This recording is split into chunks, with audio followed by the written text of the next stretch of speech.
Photo cheers. So Okay, Or I got should be action. so let's chit chat. So where we left off, we talked about Ernest Rutherford and his golden foil experiment. So let's dive into that a little bit more in the historical background and the misconceptions that everybody has about this. Okay. So he had a radioactive source of, I think it's like thorium-238, and it was inside a box.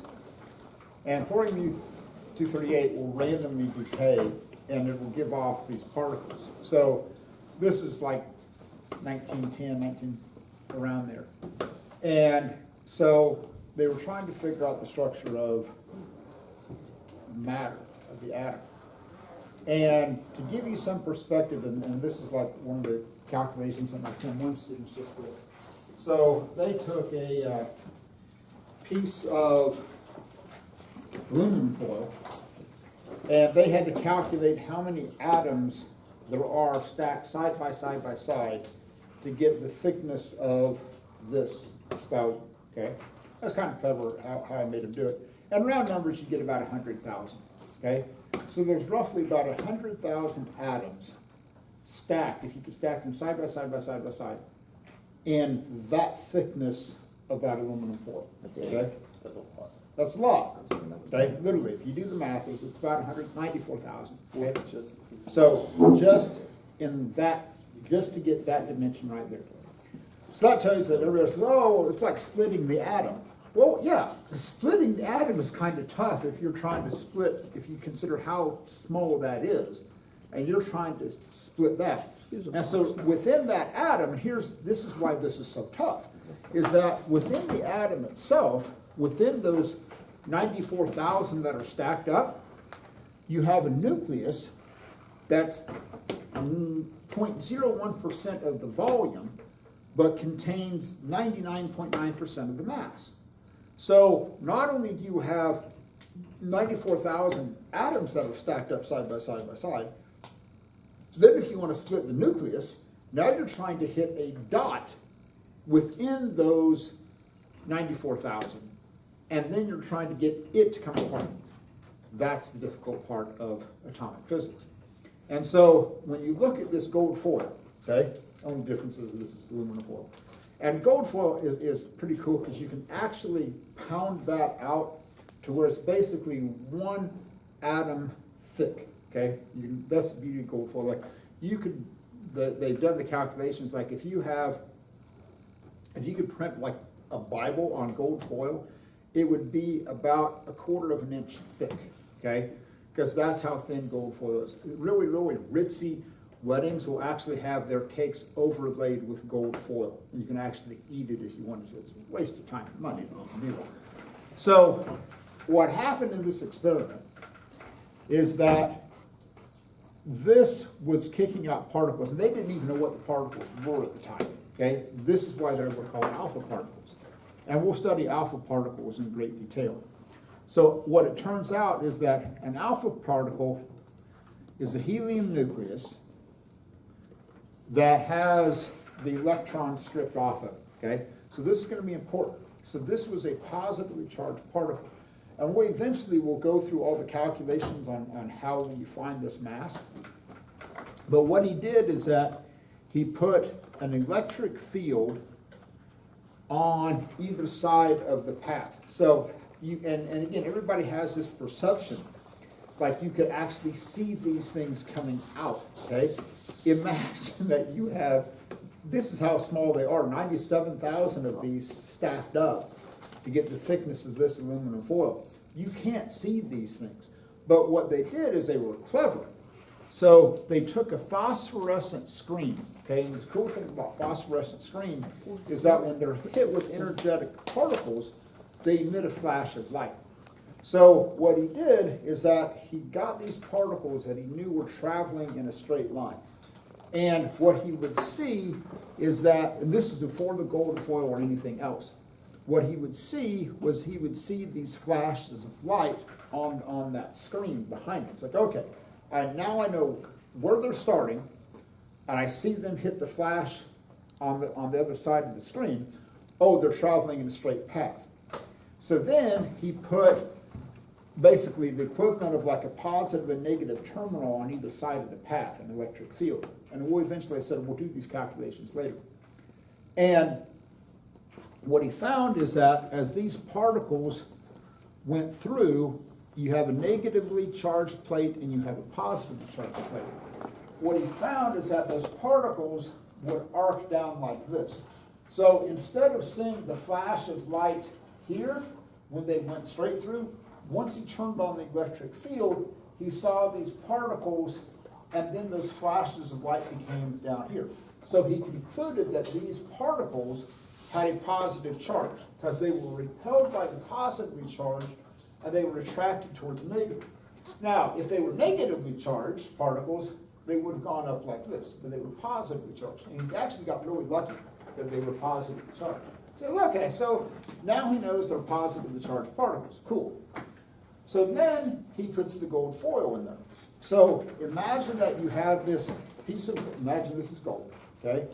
And imagine around here, I have this phosphorescent screen. And whenever that phosphorescent screen gets hit with its particles, you see a flash of light.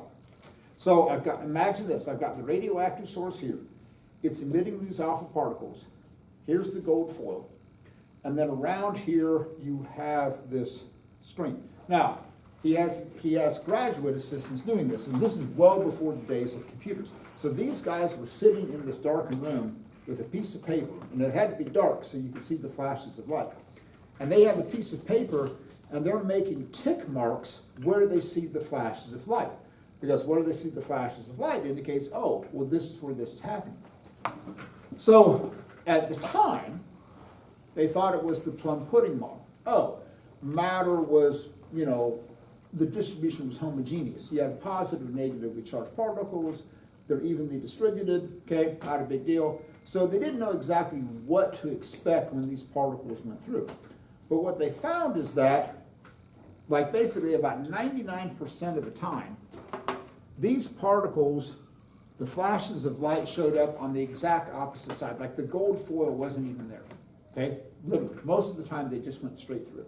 So even though this gold foil looks solid to us on a macroscopic level, the gold foil was actually mostly empty space. And so that would be like me taking this apple and throwing it against these cabinets, and the capsule actually going through and showing up on the other side and not bouncing back.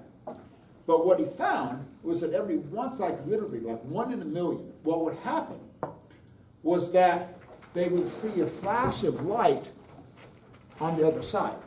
Hey, like it would hit and it would bounce back. But that was like 1 in a million. You'd see that flash back there. So then they're going, whoa, this is not at all what we expected. Sometimes you'd see them get, still go through, but get a little bit of like deflection. Not very much, okay? But every once in a while they would hit and they would bounce back. So a couple of things that Rutherford got lucky on. Number one, the gold nucleus is on an atomic level very, very massive, okay? It's a massive nucleus. And so basically you were taking a helium nucleus, which was very, very small, but positively charged. And it would come in contact with that other positively charged nucleus, and they don't like each other, so they would stop and it would repel and it would bounce back. So that would be like me taking this cart, okay, and pushing it against the wall, hitting it, and then it's going to bounce back. So, and we'll talk more about this from a whole bunch of different perspectives. But the main idea is that this is also, you can talk about this from an energy perspective. So you're taking kinetic energy, which is the energy of motion, and then you're making it stop, and you're storing it as potential energy, and then it goes flying back in the opposite direction. So that's like, when we did this, it hits the wall, it bounces back. Same idea, but just on a much larger scale. So this created a huge problem. Okay, at this point, the scientific community has gone, oh, mother of God, what do we do now? Because what they figured out is that you have this big, massive atom, and then you have a dot, a minuscule dot within the atom that contains all of the positive charge and 99.9% of the mass. and this was problematic. It's like, ruh-roh, what do we do now? Because the problem is that the nucleus shouldn't be stable. Because at the time, they only knew two fundamental forces. They knew gravity, and they knew the electrostatic force. So the electrostatic force is going, whoa, whoa, whoa, whoa, whoa, whoa, whoa, whoa, whoa, whoa, whoa, whoa, whoa. You can't take all that positive charge and put it into one small area, because the electrostatic people are going, what should happen? It should go flying apart. It's like, this is bad, okay? This is bad. We have to come up with a new force. Because the electrostatic force says all these should go flying apart. So they came up with a new force. And it wasn't the most clever name in the world, but they called it the strong nuclear force, okay? Now, they call it the strong nuclear force because, number one, it only exists within the nucleus of the atom. It also exists over the shortest amount of distance. It was like 10 to the negative 11th meters. So if you take protons and you get them close enough, the strong nuclear force takes over and it'll hold those together. So obviously, the strong nuclear force has to be stronger than the electrostatic forces trying to push them apart. Okay? If it wasn't, then you'd never have a nucleus and you'd never have protons, or you wouldn't have protons that are stuck together. So here's the best analogy that I can give. And I can say this because I grew up with 3 older sisters. Okay? So imagine that you have 6 girls that don't like each other. At some point, someone said something about Snapchat, Instagram, Facebook, whatever the social media is, okay? Maybe they wore the same dress to the 7th grade dance. I don't know. But these girls hate each other, okay? And they hold a grudge. And I know girls do this because I grew up with 3 older sisters, okay? They hold a grudge. Don't act like you don't, they do. So these girls, like if you see them walking down the hall, like the other one will like dive into the hallway so that they don't like even run into each other in the hall. They don't like each other. However, you take those same 6 girls that don't like each other and you confine them within like a small Volkswagen Bug, okay? They are the best friends. They're taking selfies, like, okay? You know, braiding each other, whatever girls, I don't know, okay? But they are the best of friends, okay? So cool, okay? But only you get them within that Volkswagen Bug. You get them outside of that Volkswagen Bug and they don't like each other again, okay? So this is what happens with protons. Protons form an incredibly strong bond because of the strong nuclear force. But it only acts within the confines of a nucleus, okay? So it isn't like, oh, 2 protons are walking down the street and all of a sudden the strong nuclear force takes over and it's going to suck them together. No, no, no, no, no. But the strong nuclear force, each of the forces is carried by different particles. So like the electromagnetic force is carried by photons, the same photons that are producing light. Gravity has been proposed, and this is one of my cooler ones, has been carried by particles called gravitons, okay, which sounds cool. It's like, oh man, gravitons, I feel them, okay? Problem is we haven't been able to find them. Now, the strong nuclear force is carried by particles called gluons, okay? And I love that name. It's like, oh, what does it do? What does the strong force do? Like, it's the glue that holds the nucleus together. Oh, we'll call them gluons. So the strong nuclear force is carried by gluons. So if I ever ask you what is the strongest force, do not miss this question, okay? It's the strong nuclear force, okay? Don't overthink it. And every year, with my honors physics class, I tell them, I will not give you guys this question because we have too many other things. We'll all hit this up later. But every year I tell them, I'm going to ask you a question. I'm going to ask you, what is the strongest force? And I'm going to give you 4 choices. Gravity, electromagnetic, strong nuclear, weak nuclear. And I will tell them the answer is not the weak nuclear force, okay? The weak nuclear force is never the answer. And I'm going to tell you, pick the strong nuclear force. Every year, 2 or 3 kids miss that question. It's like, really? I tell you, this is what the question is going to be. I'm going to tell you, this is the answer. Do not overthink it. Somebody always misses that question. Now, so the weak nuclear force is important, and we'll get to that a little bit when we get into radioactive decay. without the weak nuclear force, we wouldn't be here, because without the weak nuclear force, you would not have fusion taking place in the sun, where hydrogen combines to make helium, okay? So it's important, we're just not gonna talk about it right now.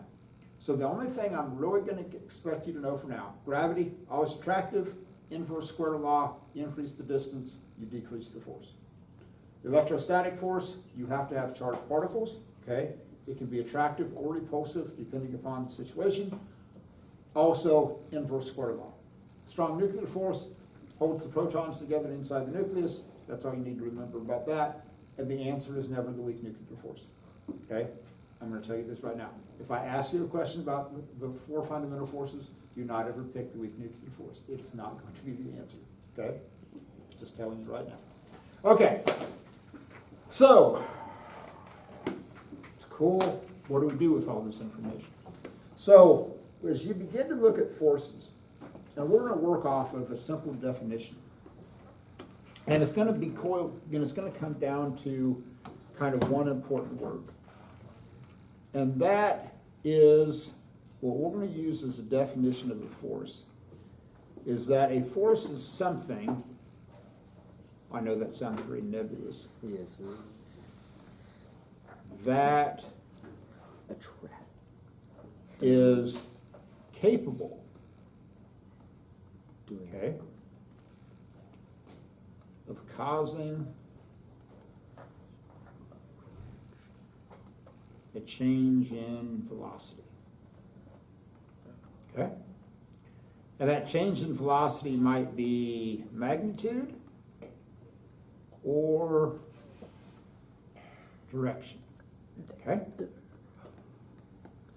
So we need to kind of view this through Newton's three laws of motion. Okay?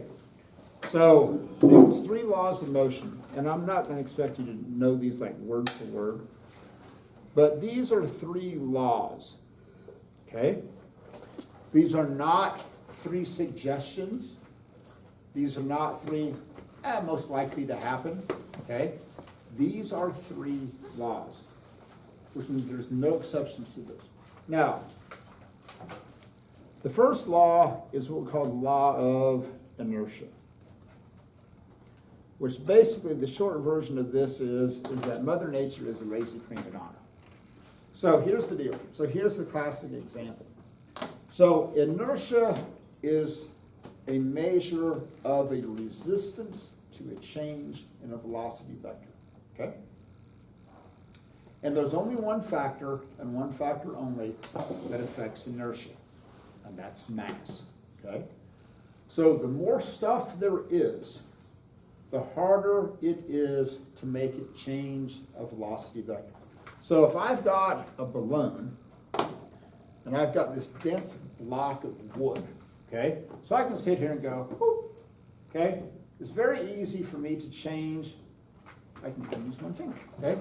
It's very easy for me to change the velocity of that balloon, okay? The block of wood, not so much, because of the fact that there's more stuff in it. So the first law basically says that whatever velocity vector an object has is whatever velocity vector it wants to maintain, okay? And the only way that you can change a velocity vector is if you have a force, okay? That's the short version. So here's the classic example. I take this block, I put it on the table, okay? Mother Nature's looking at this going, it's cool, right? It's at rest. I'm good with that.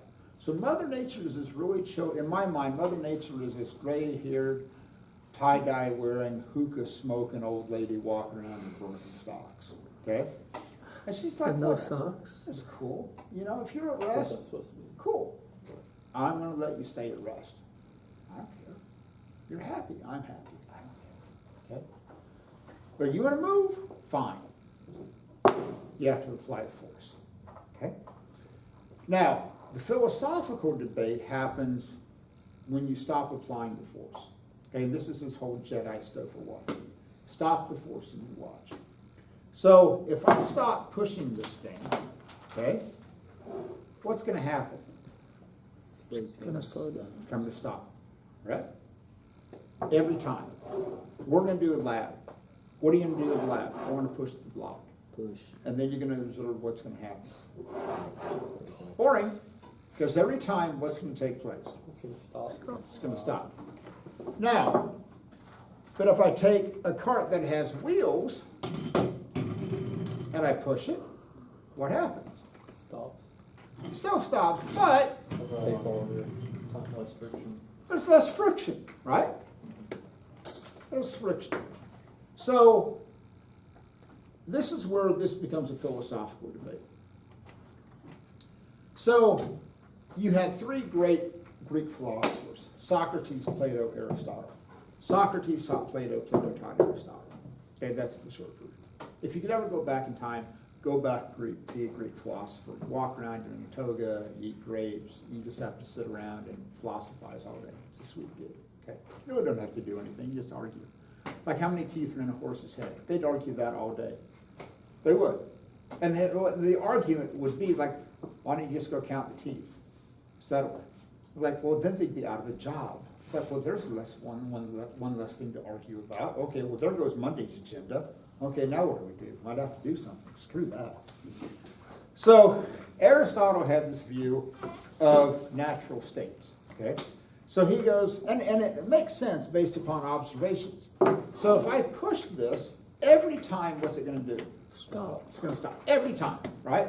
And if I want to keep it moving, what do I have to do? Keep on motion. I have to keep applying the force.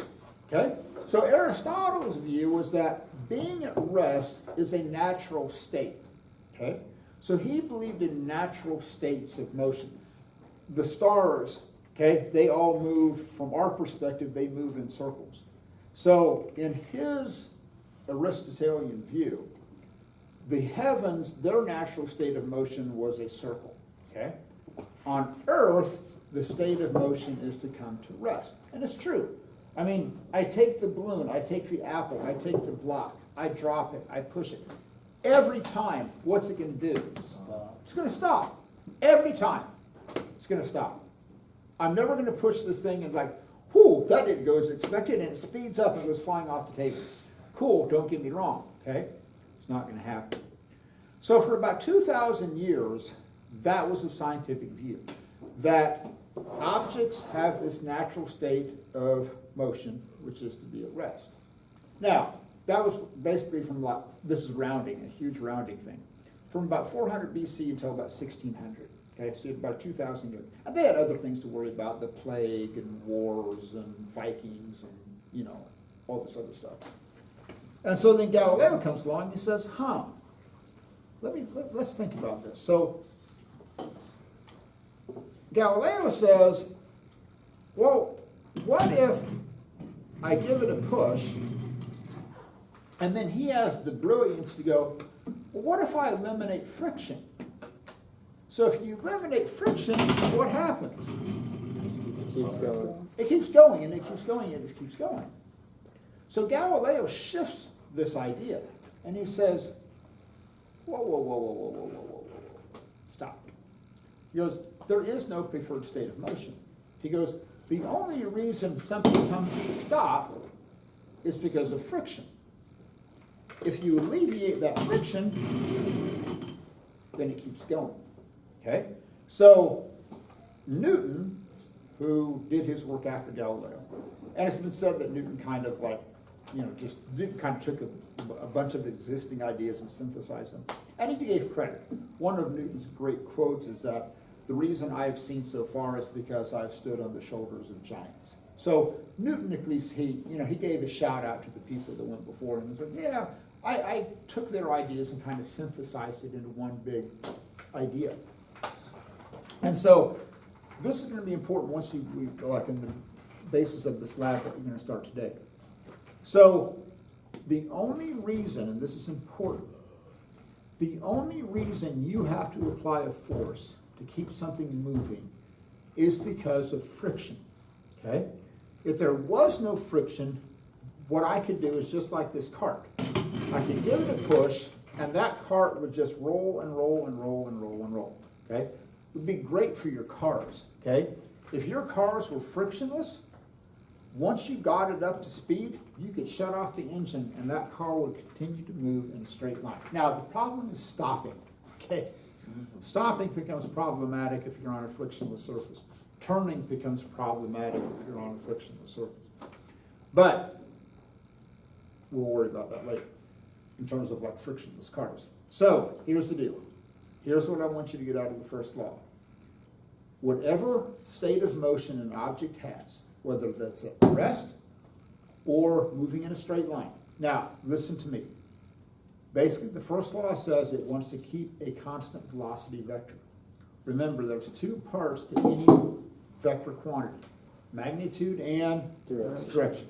So if you see something speeding up, slowing down, or moving in a circle, there has to be a force, okay? Because Mother Nature doesn't actually like circles, ironically, because if I let go of the string, what's it going to do? It's going to go flying off in a straight line. Because Mother Nature goes, I don't like circles. You want to move into a circle, that's on you. I'm not going to do it. So as soon as I let go of that string, it goes flying off in a straight line because that's the velocity vector that it wants to have. Now, inertia, listen to me. There's only one thing that affects inertia, and that's mass.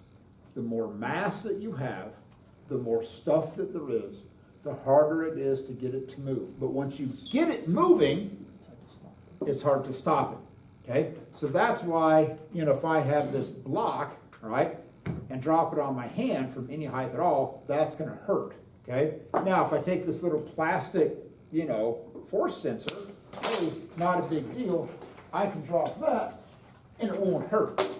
This, because it has more mass, it's harder to get it to stop, but it's harder to get it to move as well.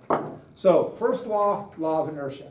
More mass, harder it is to get it to move. Now, because it's mass, if I take this block to the moon, it's going to have the exact same inertia on the moon as it does here. If I'm in deep outer space, it's still going to have the same inertia. Okay? So inertia is only dependent upon mass. So no matter where I go, this little styrofoam apple is always going to have less inertia than this massive block of wood. Because this doesn't have much stuff, so it's easy to make it go back and forth. This has more stuff, it's harder to get it to move, but once you get it moving, it is harder to stop. Now, Newton's second law. The second law is what's hanging back there on your sign. And that's F equals ma. Now, we'll spend more time talking about this, but technically, this is a net force. Okay, we'll spend an entire day talking about net force. For now, don't worry about the net part of it. Let's just talk about F equals ma. So here you are. Here's Louis sitting in his chair. Okay, here's Louis sitting in his chair.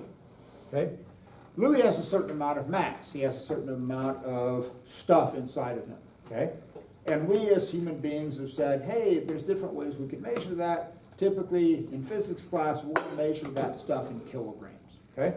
So I'm going to say, for the sake of argument, that Louis has a mass of 50 kilograms, okay? Now, because Louis has mass, and this strange rock that we're on has mass, there's a gravitational attraction between Louis and the Earth. All of us have it, okay? It isn't just Louis. It's like, oh, Louis, you're the chosen one, okay? You're the one that gets affected by gravity. No, we all have mass. We all are attracted to the Earth. It isn't just Louis. So Louis is sitting there, and gravity is pulling down on him with a certain amount of force. Okay? Now, the chair is providing an upward force. So there's two ways that we can calculate the value of that gravitational force. Option one is that we're going to use this, Fg equals mg. So when we talk about forces, we need to specify which type of force. So we're going to have like normal force, we're going to have frictional force, we're going to have applied force, we're going to have static friction, we're going to have kinetic friction, we're going to have all these different types of forces. So the subscript tells us which type of force that is. Is it an electrical force? Is it a frictional? What is it? Okay? So when you see Fg, that just means, oh, this is my gravitational force. Now, because this is lowercase g, little g, that's going to be the gravitational acceleration caused by the gravitational field that we're in, which the strange rock that we're on, creates a gravitational acceleration of 9.80 meters per second squared. And for the most part, that stays the same, okay? Technically, if you go to the top of Mount Everest, it's a little bit less because you're further from the center of the Earth. Technically, if you go to the ocean and you're at sea level, technically it's a little bit more.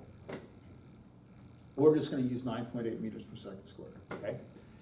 There's technically always a zero on the end of it in terms of like calculations of significant digits. We just don't write it down because it's a pain, so we just call it 9.8. Now, there's a couple of things that will annoy me to no end, okay? Do not tell me, oh, gravity is 9.8. That makes absolutely no sense whatsoever. Okay, if you think about it, gravity is 9.8. Really? What? No, okay, stop. You can say gravity causes an acceleration of 9.8 meters per second squared. I'm cool with that, okay? You can say little g has a value of 9.8 meters per second squared, which I always thought that would be, which I'm not, because I hate rap music for a number of reasons. But that was, if I was became a rapper, that would be my name, like little g, like, yo, sup, little g, yo. So, I'm not, believe me, I'm not, it's like, I can't quit teaching, he's gonna become a rapper, he's gonna starve. Okay, so, Spit some true. bars. So, in this situation, if I wanted to find the gravitational attraction between Louis and Mother Earth, I'm going to take 50 kilograms, I want to multiply that by 9.8 meters per second squared. Trust me on this one, you get 490 newtons, okay? Now, one of the big debates is always, do we make G positive, the gravitational force, positive or negative? If I'm just asking, hey, what does Louis weigh? Now, in the context of this class, when I talk about weight, okay, I'm only talking about one measurement, and that's going to be in newtons. So when I talk about weight, I'm not talking pounds, I'm not talking kilograms, because that's mass. I'm only talking about a gravitational force. Okay, so when you see the word weight, or Fg, do not tell me, oh, it's 120 pounds. No, it's 50 kilograms. No, weight is a measure of gravitational force. Okay, so here's Louis sitting here right now in his chair. Okay, gravity is pulling down with a force of 490 newtons. Now, because we're going to be talking about the chair providing an upward force, I'm going to make this a negative value.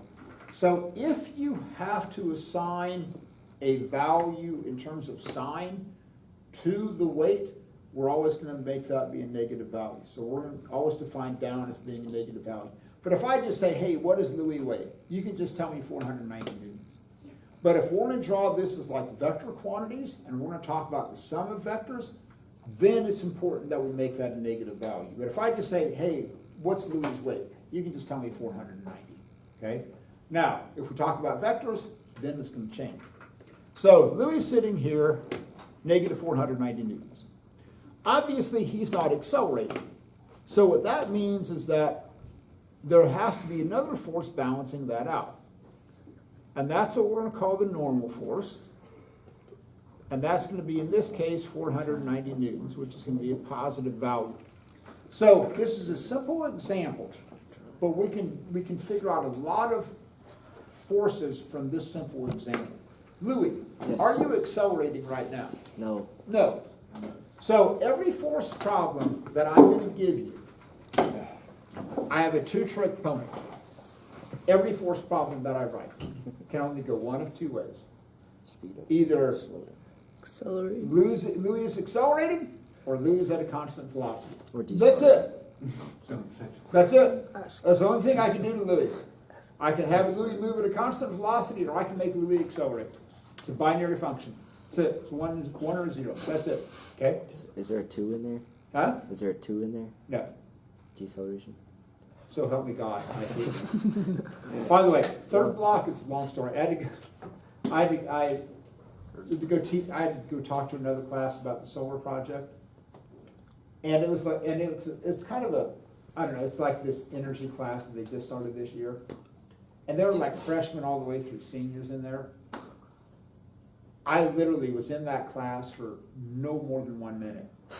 You just And walk I in. yelled at more kids in that 1 minute than I have in like the last 5 years. It was like, you little punks, oh my God. Like one of them just was, I'm up there talking, it's like, hey, I'm giving up my own time to do this. And he's just staring at his phone. It's like, oh my God, I just wanted to kill him. I said, young man, put that, I think I scared him to death. I said, you put that phone away right now. I'm giving up my time, you at least have the decency to not stare at your phone. It's like, sorry, puts the phone away. And then the back there was this couple, and they were like all gropey.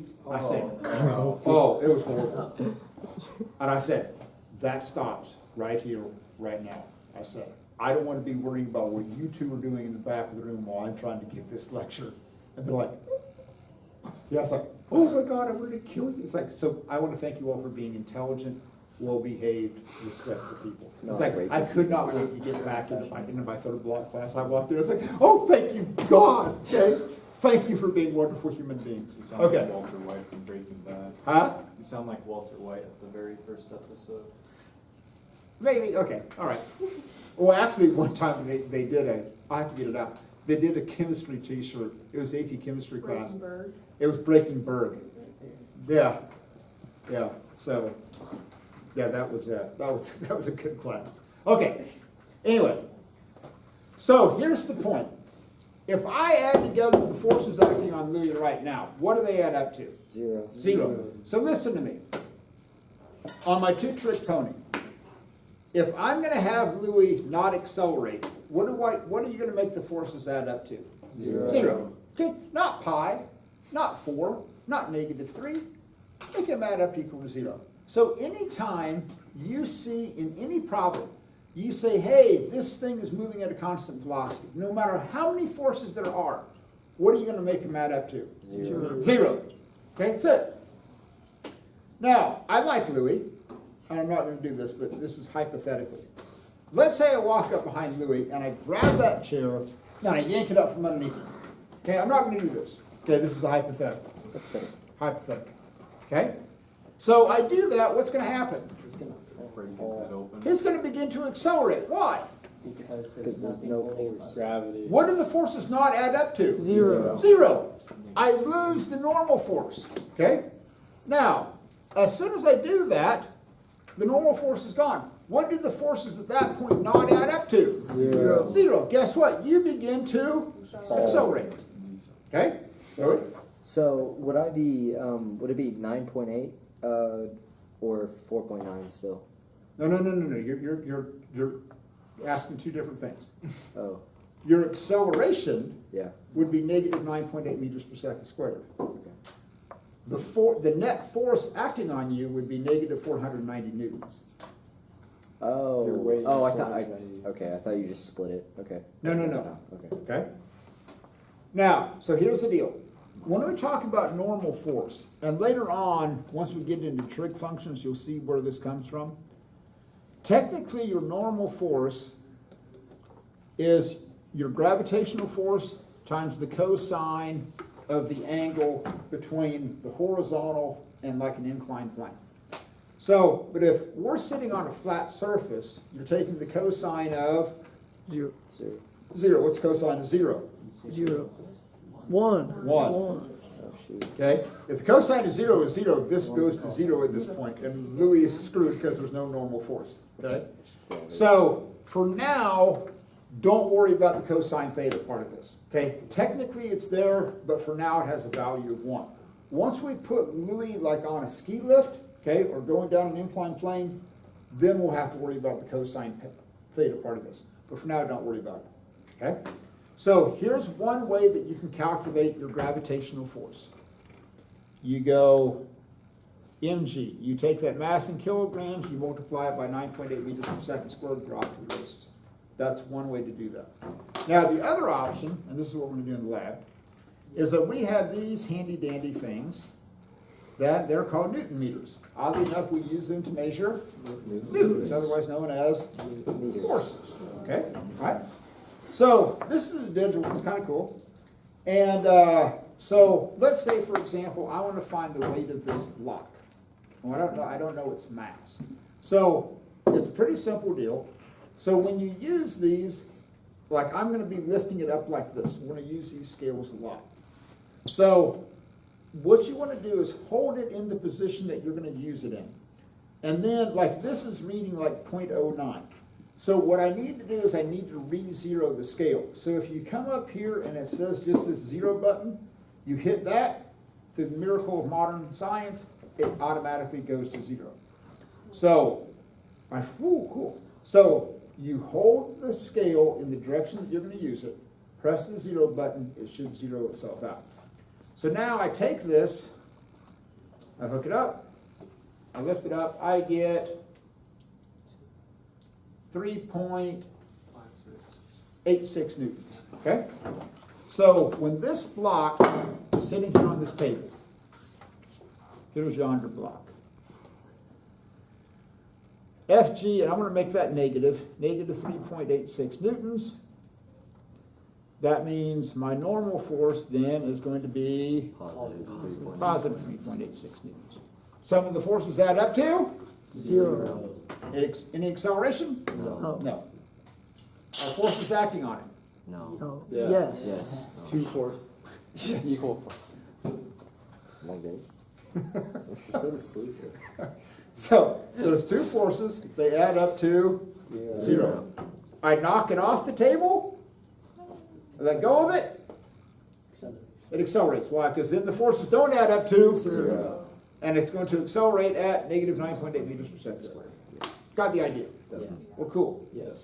Now, draw like this. This is a free body diagram. You have to draw this for your lab. So if I say draw a free body diagram, you treat it as a point mass, and you draw all the vectors acting from the common center. Now, if I were to draw this tip to tail, like the assignment that I just gave back, if you were to draw this tip to tail, you'd have your negative Fg, and then from the end of that, you would draw your force normal. And where do you end up? Back where you started. Back at the origin. So if you draw it tip to tail, and you end up back at the origin, guess what? What are you not going to do? Accelerate. You're not going to accelerate. Okay? You are not going to accelerate. Whether it's 2, 3, 4, 5 forces, it doesn't make any difference. If you're moving at a constant velocity, notice I said constant velocity. Notice I didn't say at rest. Okay? If you have a constant velocity, which might be 0, it might be 40 miles per hour, it might be the speed of sound. Okay? But if you're moving at a constant velocity, when you draw all those vectors tip to tail, you end up back at the origin. So this is what I said, forces are a two-trick pony. Either you add up all the forces and they equal to 0, or you draw them tip to tail and you end up back at the origin and you have a constant velocity. Or you don't, and then it accelerates. Okay? That's it. Literally every possible situation. That's it. And then if I do make it accelerate, what are my only two options? Slow down, speed up. Slow down, speed up. Eventually we'll talk about circles, okay? But that's not what we're going to worry about now. So that's literally, if you think about every problem that I'm going to give you, it's like a flow chart. Constant velocity, accelerated motion. Accelerated motion, forces don't add up to equal to 0. Okay, I'm going to accelerate. Option A, I slow down. Option B, I speed up. Over here, forces add up to equal to 0, constant velocity. That's it. That's it. Literally, I joke around about it, but honest God, that's it. That is it. Okay. Now, eventually, we can move in circles. We'll branch that off. But every problem, that's what's going to happen. Okay. Now we're going to step up the game a little bit. Now, and listen to the words that I'm about to tell you, children, because this is going to hinge on two important words.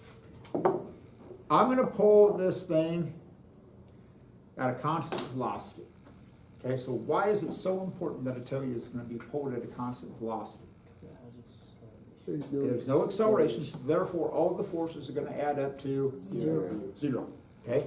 So I pulled this thing at a constant velocity, and again, in this situation, I'm gonna be holding this thing horizontal. So I'm gonna hold it horizontal, I'm gonna hit the 0 button, okay?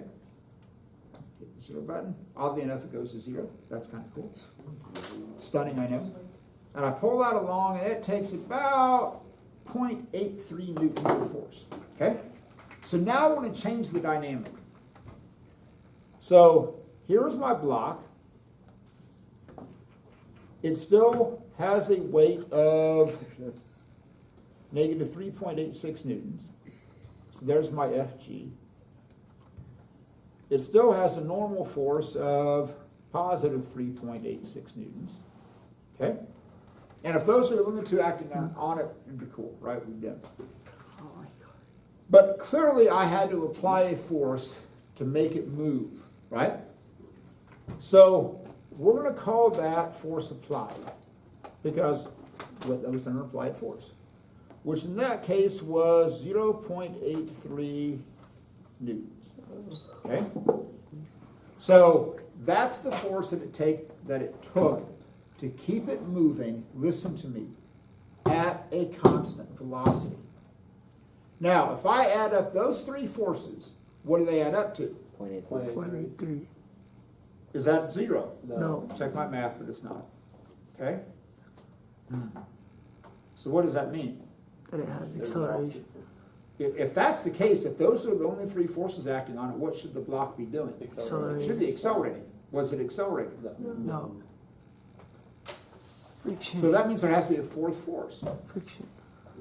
Jackson? So, what's the magic fourth force? Friction. Friction. Ah, which direction do you think friction's going to act? Opposite. Oh, how cool is that? Whoa, step back, Jack. Friction's a So, what do you think the value of my frictional force is? negative 0.83. Oh, negative 0.83. Winner, winner, chicken dinner. Now I add them all up, what do I get? 0. Oh, guess what? I move at a... Constant velocity.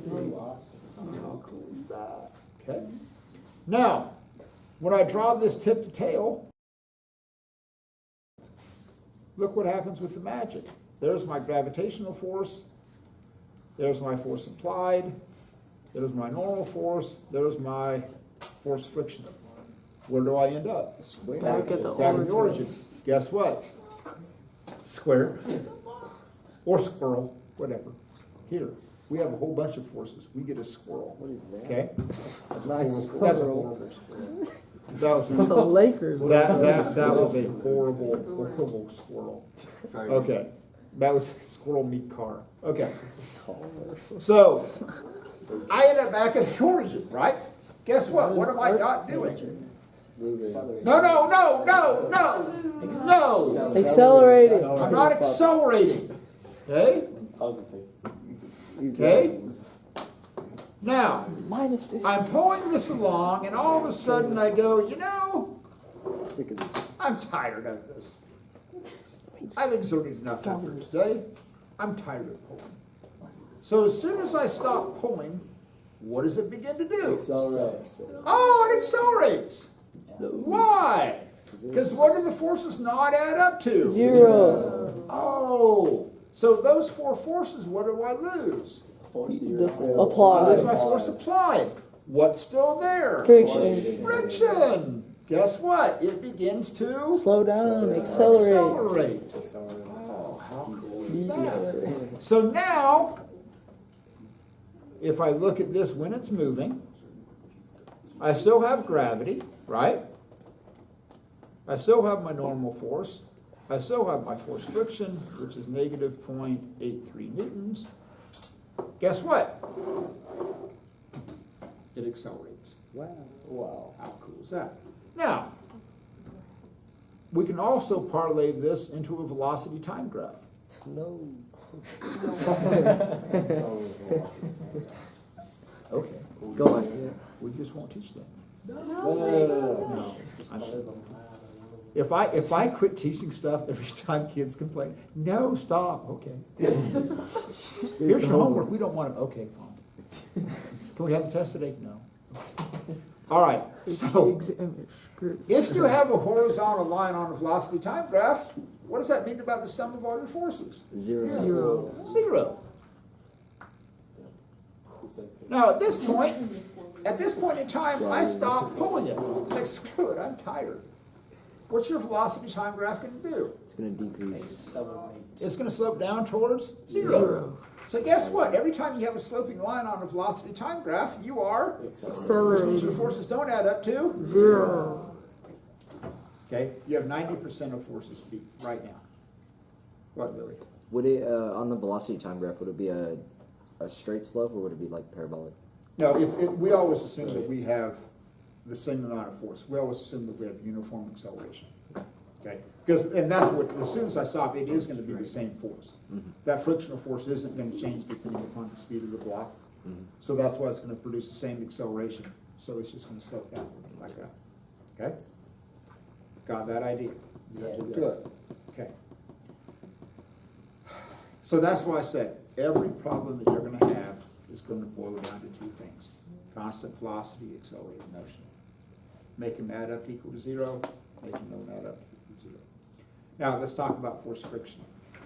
So on your equation sheet, okay, write the fourth equation down. You have, and they make this so very complicated. They have this absolute value of force friction is less than or equal to mu times the absolute value of force normal. Okay?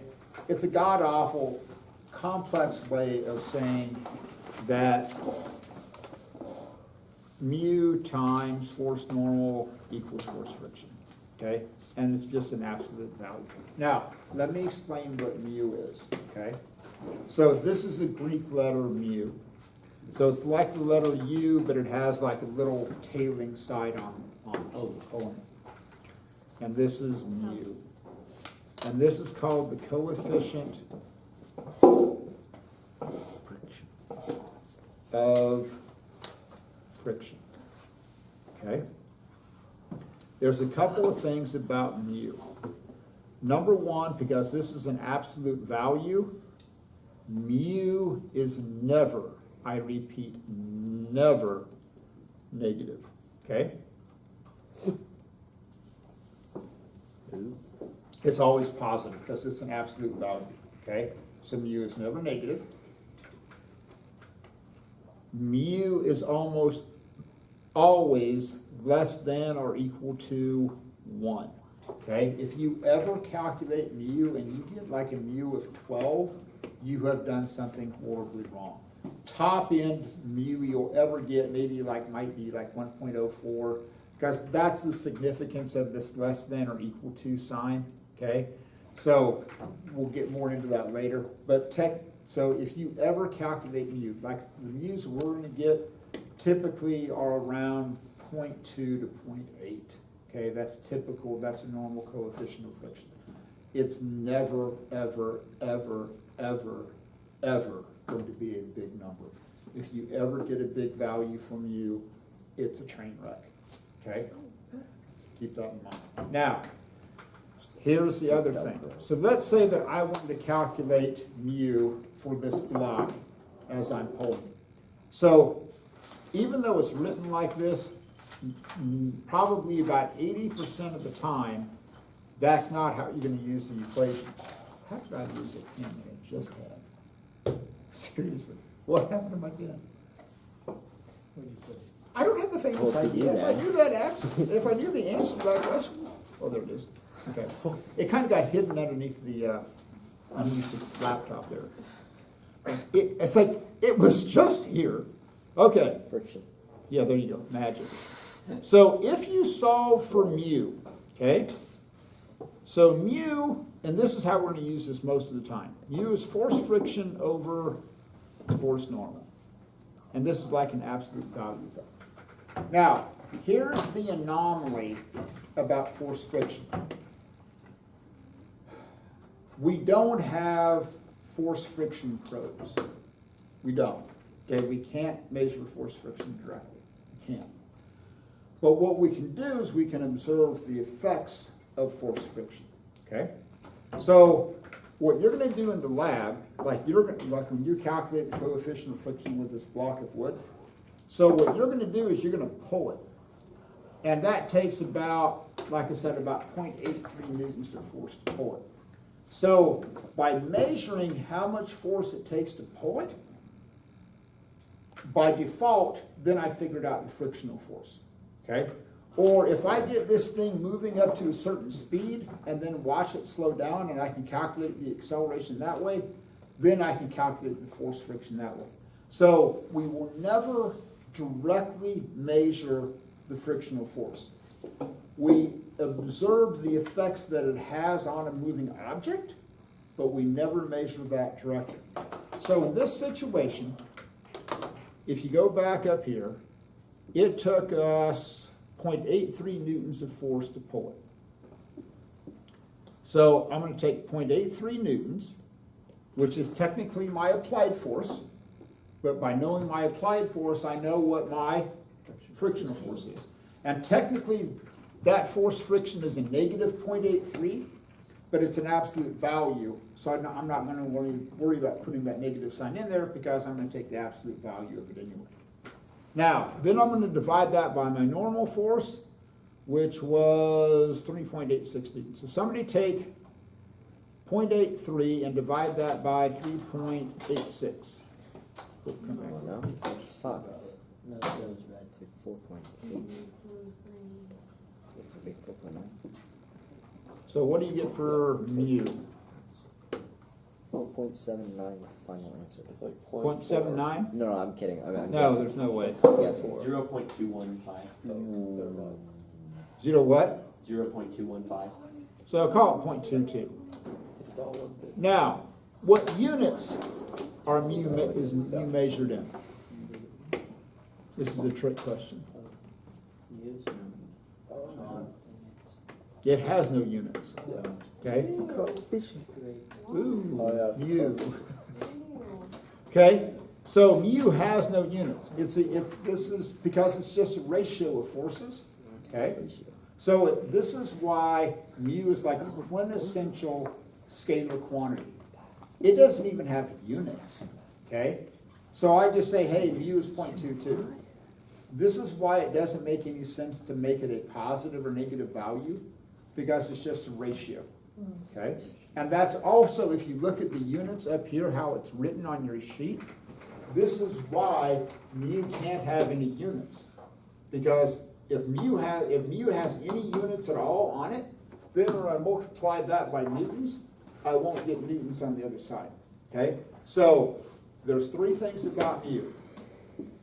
It's never negative, almost always less than 1, and it has no units. Okay? So those are the three things you need to remember. No units, less than 1, always positive. Now, when you talk about friction, there's two types of friction. There's what we call static and kinetic. So kinetic comes from the Greek word kinesis, which means motion. So static, oddly enough, means from Rest. at rest. Okay? So one of the things you do in the lab, you're going to calculate the coefficient, you're going to calculate both, kinetic friction and static friction. So the kinetic one is the one that we already did. That's how much force it takes to pull it at a constant velocity. Okay? So it's the exact same thing. You're going to go, oh, mu equals force friction over force normal. Okay? So in this case, I took whatever that was, 0.83, and divided it by that, and I got whatever I got, 0.22. Okay? So I got mu to equal 0.22. Okay? Easy peasy, lemon squeezy, not a big deal. The static friction is more complicated because of the fact that you have to pull it from rest. So in the lab, and this is all about technique. So when you do this in the lab, you're gonna have the block sitting on the table. Then you hook up your meter, and what's gonna happen is that you're going to begin to increase the force on the block until it just begins to move, okay? That's what's referring to as static friction, because it means from rest, okay? So the kinetic one is pretty simple. Oh, I just pull it along and boom, there we go, okay? Not a big deal. The static one is more technically difficult. So you're gonna have the block, and you're gonna slowly increase that force until that block just begins to move. But you have to do it slowly, because if you give it a yank like that, you have no idea what it was, okay? So you slowly want to increase that force until it just begins to move. So I'm gonna do this, and give this a pull. Oh, the anticipation is killing me. So that was about 1.67, okay? So now if I want to calculate the coefficient of static friction, I'm going to do the same thing, but now I'm going to take 1.67 newtons and divide that by, what was it, 3.83? 3.86? I don't know why. So somebody take 1.67 and divide that by 3.83. Point four, 0.6? 0.4 something. 0.46, 0.45. Probably about 0.26 maybe. No, about 0.46. No, it's like 0.6, yeah. What'd you get? 0.6, yeah. 0.6. Somebody's calculation. I was something y'all were doing. You have a calculator right there. 0.44. I already said no. Sorry. Ah, 0.44. 0.02 off. I'll take that. Okay, 0.44. I'll just wait for each other to do it. Okay.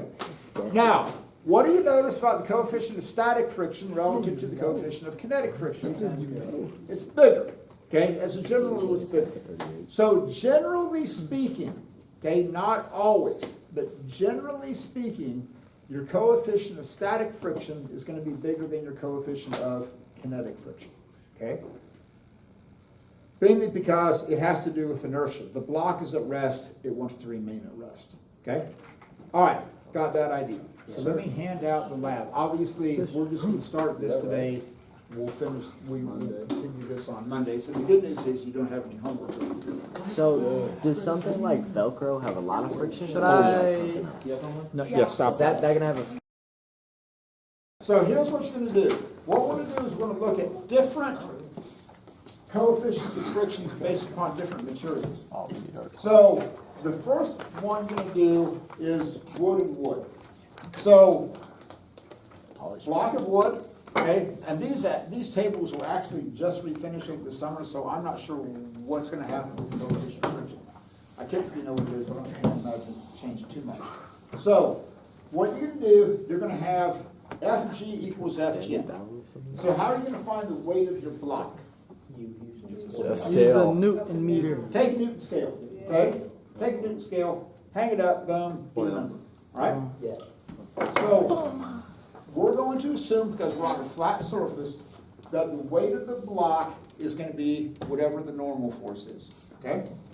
Now, we're going to do static. So what you're going to do with this one is that you're going to take your block, hook up that scale, and apply that force until it just begins to move, okay? So you're going to record that number where it says static force. Then you're going to calculate the coefficient of static friction. I don't need to see all these calculations. Just show me like the initial set, okay? So here where it says static, you're going to take the weight of the block and divide that into however much force it took to pull it from rest. Then you're going to do kinetic. Hook it up, pull it along at a constant velocity, and the problem with these surfaces is that they aren't homogeneous, so you might get a little bit of variation in that amount of force, so just pull it till you get like a good run. Then, then you're going to do aluminum. So in here we're going to have a piece of aluminum foil, we're going to do the same thing. Put that on, pull that at a constant speed, do the static, same thing. On cotton, I've got the piece of blue towel, put that on there, boom, give that a pull, and then the last one is going to be what brought up the sandpaper. About the static. Yeah, the static friction. So then you need to do this with, which oddly enough is gonna be a pretty big number, okay? So, if you can get that data collected today, that'd be a bonus. And if not, we've got a whole bunch of stuff. 8 minutes, come on. So, just get what you can get done today, and then we'll take this up on Monday. Do it. So, Do we all have the same, like, it's oh, it's up there. yeah. Before I turn this off, look at the fit check. Scales are up there. check. So I've got Louis, three blocks. So go with the three, use these big masses, no, Turn it off. use these bigger ones like this. We're good.